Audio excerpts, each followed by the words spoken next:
It's kind of early, or I guess late. It's about 3 a.m. and I'm awake. Some things just kind of on my mind. Thought maybe be able to share them in a video. My doctors, as they are giving me treatment for cancer, recommended that I would journal, and honestly I think it's easier for me just to talk and be able to also write a few things down. Just kind of going through some of the effects of chemotherapy, just a little bit of brain fog, kind of shakiness in my hands and voice, and then just I've had muscle spasms, but now even more so. But yeah, I've thought this would help. I've always kind of liked timelines or progress videos, so thought this would be a good way to help see kind of where I started and where I ended. I've always liked that movie. I think it's called Secondhand Lions. It's just these two old guys sitting on the porch with their shotguns across their lap and just kind of talking as all these salespeople would come up and try and get them to buy stuff. And so I don't have a shotgun on my lap, but I may have something just in case a bobcat or something comes up on me. But anyway, so I guess this kind of seems comfortable. I was gonna show you my setup here. It's quite impressive. So like I said, this just kind of feels comfortable. I do have friends that I can call, don't worry, but you know, with just my immune system completely compromised, and well, it is 3 a.m. and the kids are asleep, my wife's in bed, and I don't know, maybe this is a weird therapy that I'm starting. Okay. This might be too embarrassing. I may cut this out. Anyway, as I was saying, this is kind of my attempt just to kind of mark my progress. I know a lot of these timeline and progress videos, it's always nice to, you know, just to be able to, you know, kind of skip to the good part, and then they kind of do the hand thing, you know, a couple of times, and hey, chemo's done, cancer's gone. So maybe at some point we'll do that. But for now, I guess if you just want to listen to a friend share his story, that's what kind of this is for. It's more for me, but you know, I know some people have seen some of the stuff I've put on Facebook, and one thing I'd say is I just don't want you to think my life is perfect because of some snapshot of social media, or you know, going through cancer is fun and just, you know, funny. I do cover things up a lot by humor, but there has been, you know, some really tough days.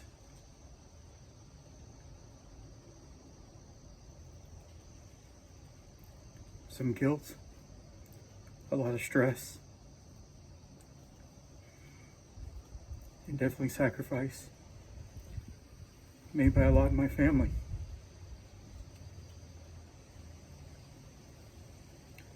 And it's really humbling.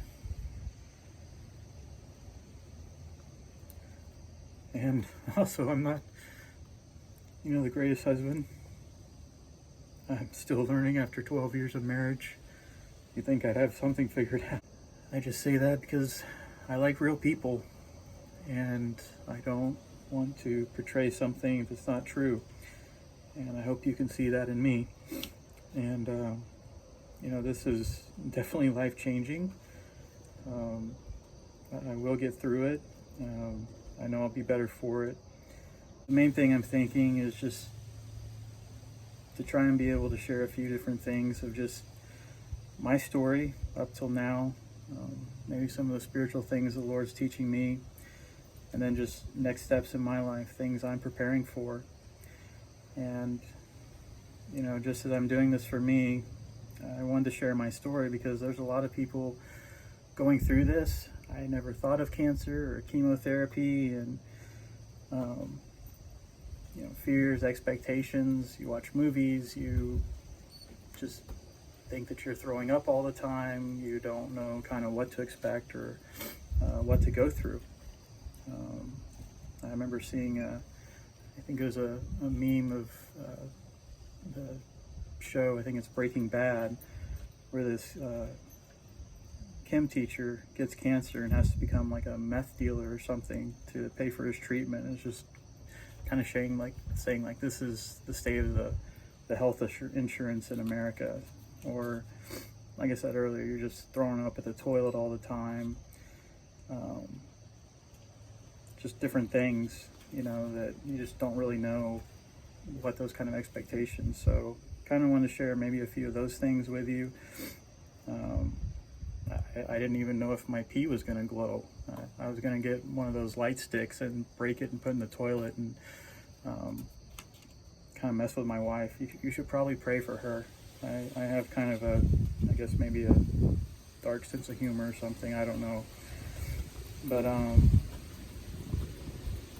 I guess, I started too with just, how does God turn something to good from something that looks so bad in our lives? And,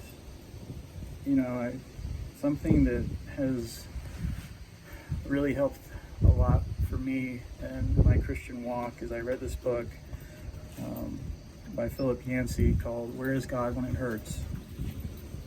I was dealing with a lot of different chronic pain, kidney stones, muscle spasms, and different things. And reading that book really helped me just understand, how God made pain not to just cause harm, but, with people with leprosy, it's not like their limbs just fall off. They actually use them beyond their limits. So like the example was a little boy, the man couldn't turn the key, but the boy that had leprosy just kept turning the key until his fingers just started to bleed.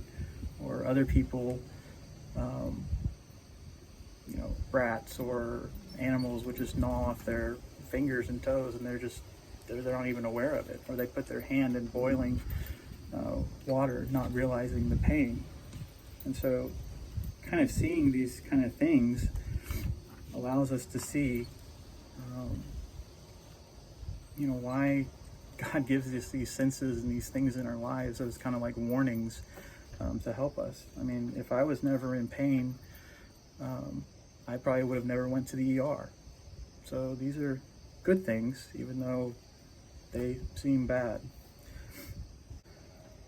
So anyway, I just say that, God does work for good. The things that we don't really clearly see the beginning to the end. And a lot of this could be our growth. And it'd be sad for me one day to stand before the Lord and just kind of dodge some of these things in my life because they're not easy. And I know the world and Satan want to tempt us all the time. The world says, yeah, you can have your good life, and be well fed and have honor and no pain. Just today, reading in Galatians chapter 5, verses 16 to 26, about living in the Spirit. God is like, I'll give you everything you want, or I'll give you everything that I am. You want to be like me? I'll give you these things. I'll give you love and joy and peace and patience and kindness and goodness, faithfulness, gentleness, and self-control. All these things God is wanting to give us to have this good life. But I guess my point is, that 10 out of 10 people die, and this is not our home. And if we're living for our home, this place, then we miss the mark. And it's almost like telling a baby in the womb, this is, after birth, there's nothing. And the reality is, as we know, because we're on the outside, is Earth is just a pale star to the universe of heaven. A drop to an ocean. And even these examples don't even do justice. And I'd say this too, and I know this is kind of preaching here, but there's just things on my heart I'm thinking about, but because I don't know if where you are in your walk. If you know the Lord, you don't know the Lord, or used to know the Lord and walked away. But just a few things that have helped me along my journey. This isn't an all-inclusive list, but even when you think about heaven, and with cancer now, that door seems closer than it was. I'm 43, and usually a 43-year-old person doesn't really think that much. It's like, oh, I got 40 more years of my life, no problem. And as I just kind of started sitting and thinking about these things, not that I'm dying tomorrow or anything like that, but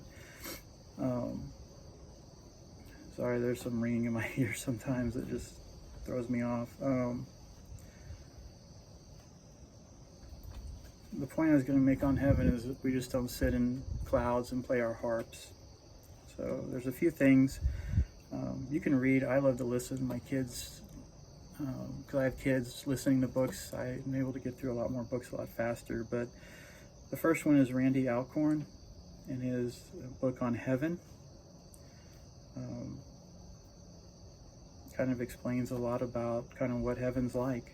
Kind of like, telling a baby after birth, it's not like you're just going to sit on clouds and play harps on earth when you're born. The second book I already mentioned, Philip Yancey, Where is God When It Hurts? The third one, and read or listen to Lee Strobel, The Case for Christ. This book really opened my eyes to the reality of Jesus, literally walking this earth. And the fourth book I'd say is, it's the reason I'm in full-time ministry, and it's a book called Revolutionary World Missions, and it's by K.P. Ohanan. And my ministry gives it away for free, and you can listen to the audio as well. Didn't really get to the story part, but I guess thanks for listening. I'm thinking through a few things, thinking of friends, different aspects of my life, and I don't know, maybe next time I could share again how just through pain, went to the ER, and really that's something that saved my life. This cancer probably would have grown and killed me. I don't know how long, but that is a reality. There's some, as I said, just some spiritual lessons the Lord's teaching me, and just some medical procedures and kind of things I'm preparing for. So I'll just kind of update you on those things. But I'd ask too, just please continue to pray for me and my family. I know I'm doing this and I'm sharing this video. It's mainly for me. I hope I can see progress and growth in my walk with the Lord. And if it can help someone, great, you can share it. I'm not looking for internet points or karma or whatever is out there. This is really about me.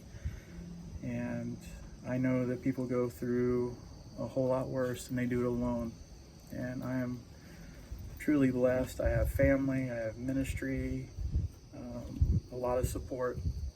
And so it's just a huge blessing. And I've really appreciated all the messages, seeing so many old friends that just God has blessed me to cross paths with in this life. And so, if you want to send me a message, thumbs up, or hey, need prayer, me and my wife will do that. I will confess, I'm more of a Martha, not a Mary, but that'll be another time. The Lord's teaching me on some things. So I think, this is, I guess today's Memorial Day, so I hope you and your family have a blessed Memorial Day, remembering those who just fought for our freedoms we have. I can't tell you, daily I read stories on the mission field, Myanmar, Sri Lanka, India, just around the world, of the hardships that Christians and non-Christians face, and it truly just brings me to my knees, crying out to God. And honestly, I wonder if I would stand as strong as those that have gone before us, or those that are doing that today, giving their lives. I think once I tried to imagine going through, persecution or torture or death. I've read missionaries that were literally skinned alive. I couldn't imagine, and then sharing the gospel to someone. And when I was trying to imagine myself in that place, really I realized, I was like, wait, why would God give me grace just for to imagine these things? Like, He will give me grace in the moment that I need Him. And that's faith, and that's trust, and that's knowing that all things work together for good for those who love and trust and obey in our Lord. So anyway, I hope you have a great time with your family, remembering the freedoms we have. One last book I just thought of. It's a book I just recently read. It's called Live Not by Lies, A Manual for Christian Dissidents by Rod Dreher. And like I said, all these are on audio, but it really kind of opened your eyes to what the reality of what some of these countries have gone through, and just those who stood up for truth. So again, thank you for listening. Sorry for the ramblings. It's probably pretty cheesy, but feels good out tonight. I guess just one final thing, prayer request. If you could, just pray for our kids. There was a week where my wife and I had to go do a lot of testing, scans, surgeries. So my son, who's used to having mom by his side 24/7, went a full week without him. And I know there's moms that are deployed for months on end, but it's just something real that we're going through. He's pretty much up all night. Our daughter's doing better, but she can wake up too, and just kind of makes us both tired. But anyway, if you can just be praying for Jonathan and for Elizabeth to just get good rest and just be at peace. We've been home for several weeks now, just to know that peace. So anyway, thanks again for listening, and good night, or I guess good morning. See ya.